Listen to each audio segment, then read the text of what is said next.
अध्यायाच्या सुरुवातीला श्रीकृष्ण एका विलक्षण झाडाचे वर्णन करतात, ज्याला अश्वत्थ वृक्ष म्हणजे संसाररूपी वृक्ष म्हटले आहे.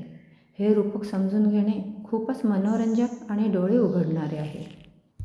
भगवान श्रीकृष्ण या 2 श्लोकांमध्ये म्हणतात, श्री भगवानुवाच ऊर्ध्वमूलमधःशाखम् अश्वत्थं प्राहुरव्ययम् छन्दांसि यस्य पर्णानि यस्तं वेद स वेदवित् अधश्चोर्ध्वं प्रसृतास तस्य शाखा गुणप्रवृद्धा विषयप्रवालाः अधश्च मूलानि यनुसन्ततानि कर्मानुबन्धीनि मनुष्यलोके. या 2 श्लोकांमध्ये भगवान श्रीकृष्णांनी या उलट्या झाडाचे वर्णन केले आहे. ऊर्ध्वमूलमधःशाखम् अश्वत्थं प्राहुरव्ययम्. या उलट्या झाडाचे स्वरूप सांगताना श्रीकृष्ण म्हणतात, याची मुळे वर आहेत, रूढ स्वभाव.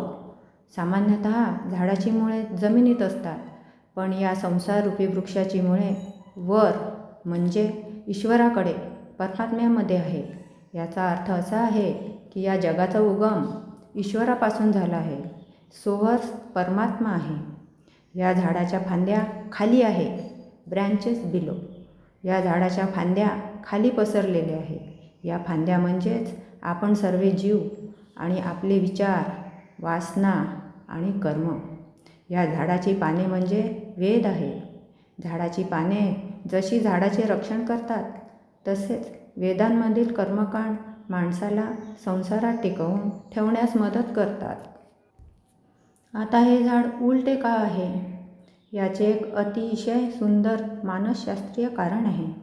जेव्हा आपण एखाद्या नदीच्या किंवा तलावाच्या काठी उभे राहतो, तेव्हा आपल्याला काठावरील झाडाचे प्रतिबिंब पाण्यात उलटे दिसते. प्रतिबिंब म्हणजे भास, म्हणजेच इल्युशन.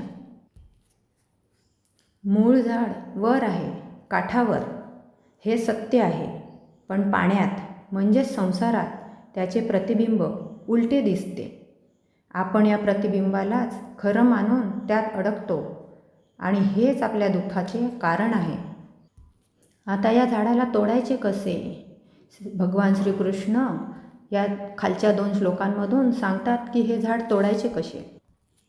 न रूपमस्येह तथोपलभ्यते नान्तो न चादिर्न च सम्प्रतिष्ठा अश्वत्थमेनं सुविरूढमूलम् असङ्गशस्त्रेण दृढेन चित्वा ततः पदं तत्परिमार्गितव्यं यस्मिन् गता न निवर्तन्ति भूयः तमेव चाद्यं पुरुषं प्रपद्ये यतः प्रवृत्ति प्रसृता पुराणी. श्रीकृष्ण म्हणतात की हे झाड खूप मजबूत आहे आणि याच्या फांद्या म्हणजेच वासना सतत वाढत राहतात. याला तोडण्यासाठी कुऱ्हाड लागते. ती कुऱ्हाड म्हणजे काय? असंग शस्त्र, विपन ऑफ डिटॅचमेंट. असंग शस्त्र म्हणजे काय? तर मी या जगाचा मालक नाही, मी फक्त एक प्रवासी आहे, ही भावना.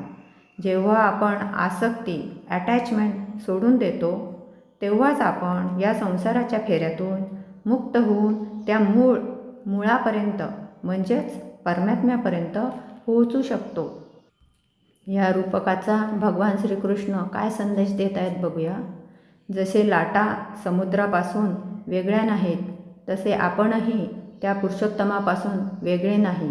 फक्त आपण फांद्यामध्ये, मायेमध्ये अडकलो आहे. आपल्याला मुळाकडे म्हणजेच ईश्वराकडे जायचे आहे.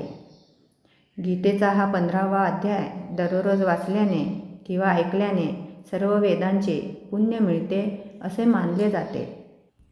प्रार्थना म्हणूया. योगेशं सच्चिदानंदं वासुदेवं व्रजप्रियं धर्मसंस्थापकं वीरं कृष्णं वन्दे जगद्गुरुं कृष्णं वंदे जगद्गुरुं. जय श्रीकृष्ण. प्लीज लाईक करा आणि सबस्क्राईब करा. जय श्रीकृष्ण.